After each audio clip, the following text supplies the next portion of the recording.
Alors Valentin Ferron, Philippe Rombi, bonjour. On est ici pour un film, c'est celui de Yann Gozlan, Boîte Noire. Vous faites partie des 5 heureux nommés, donc j'ai 2 heureux nominés, le meilleur montage et la meilleure musique. Je voulais savoir quelle avait été la motivation à vous engager dans ce projet aux côtés de Yann Gozlan. Ça faisait un petit moment qu'on avait envie de travailler ensemble avec Yann. La motivation première, ça a été surtout le scénario et ce que j'allais pouvoir faire dans cette aventure. J'ai senti tout de suite que j'allais pouvoir bien m'amuser. Un film de genre et en même temps pas très courant dans notre cinéma.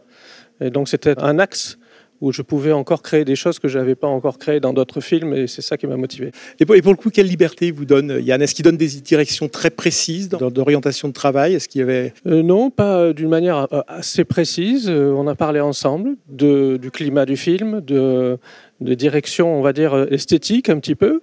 Et j'ai tout de suite compris qu'il aimait à la fois, qu'il était ouvert à beaucoup de choses. Donc comme dans ce film, j'avais envie de faire quelque chose d'assez à la fois symphonique et aussi électro.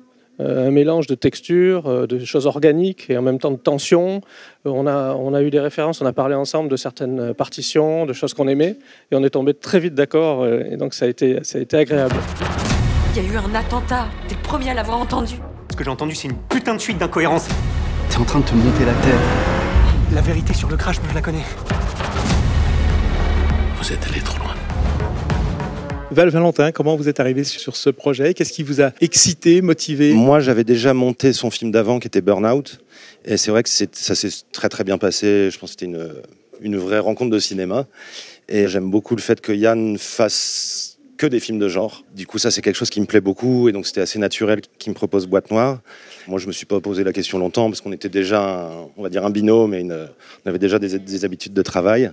Et c'est un film qui m'a tout de suite excité parce que dès le scénario, c'est un film d'univers et c'est toujours fascinant. Et les enjeux quand on est monteur sur un film comme celui-ci, qui a une image forte, mais surtout une image sonore, j'ai envie de dire, en dehors même de la musique, il y a une vraie responsabilité à rester très très proche, d'être à l'os de l'envie de Yann.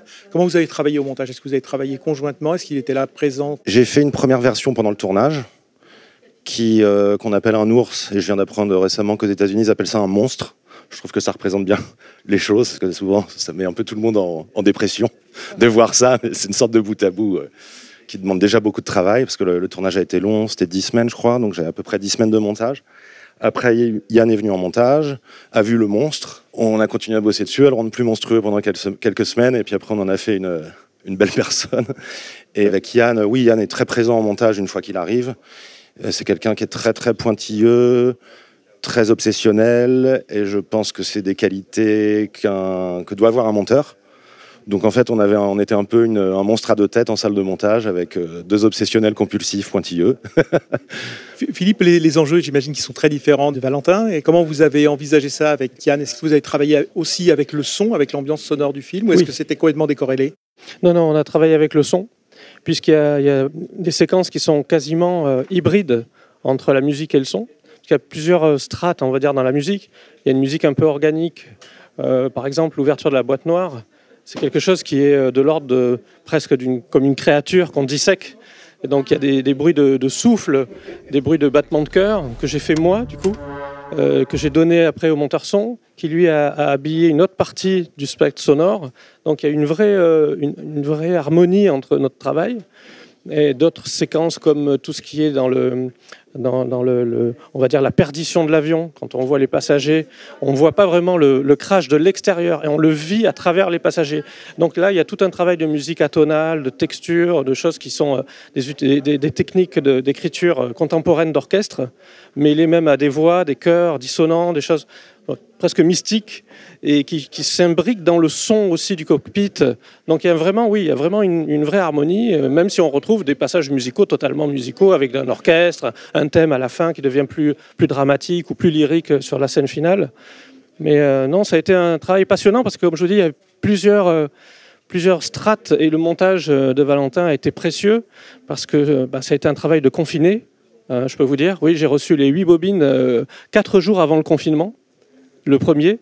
Donc je me suis enfermé dans ma bulle avec un montage déjà très très abouti et qui a rythmé ma composition. Et pour le coup, Valentin, quand on découvre la musique de Philippe, elle vient quasiment comme un personnage supplémentaire dans le film. Comment on travaille ce matériau-là? Je pense que quand la musique est juste et sentie, c'est facile parce que je pense que Philippe est quelqu'un qui est à l'écoute de la musicalité de l'image elle-même. Parce qu'à un montage image, c'est déjà une forme de musique, et la musique rajoute une autre forme comme une autre couche. C'est comme si, un peu comme une partition, c'est comme s'il y avait le montage image, le montage son et la musique qui était, je sais pas, un violon, un saxophone ou n'importe quoi. Et la musique est déjà d'une certaine manière là, d'une manière ici. Et Philippe a été très très à l'écoute, sentait vraiment les intentions en germe et a su les sortir. Donc ça se fait assez naturellement, et c'est toujours un moment agréable de enfin voir une musique originale sur des images parfois trop silencieuses ou avec une autre musique temporaire. Donc c'est toujours un beau moment. Philippe, la même chose. Est-ce qu'on peut se sentir trahi des fois par un montage, ou est-ce que finalement tout ce qu'on a offert à la bande originale du film se retrouve sur l'écran précisément comme ça avait été pensé? En tout cas, dans ce cas et dans cette équipe-là, oui. C'est-à-dire la musique a été considérée dès le début comme un personnage du film. Elle a été considérée dans le travail, dans la fabrication, dans le mixage de la musique. Yann s'est beaucoup impliqué. Il est venu au mixage film. Ça c'est normal, mais il est venu aussi au mixage de la musique, et il prenait des notes quand je donnais des idées. Il prenait des notes, c'est assez rare, en disant ah oui, tu penses que là c'est plus bas quand il rentre dans la pièce, et après ça un crescendo. Ah oui, j'ai dit je pense que là on peut pas le faire nous, parce que évidemment au mixage musique on peut pas déjà faire des suivis de niveau. On garde l'orchestre, quelque chose d'assez droit.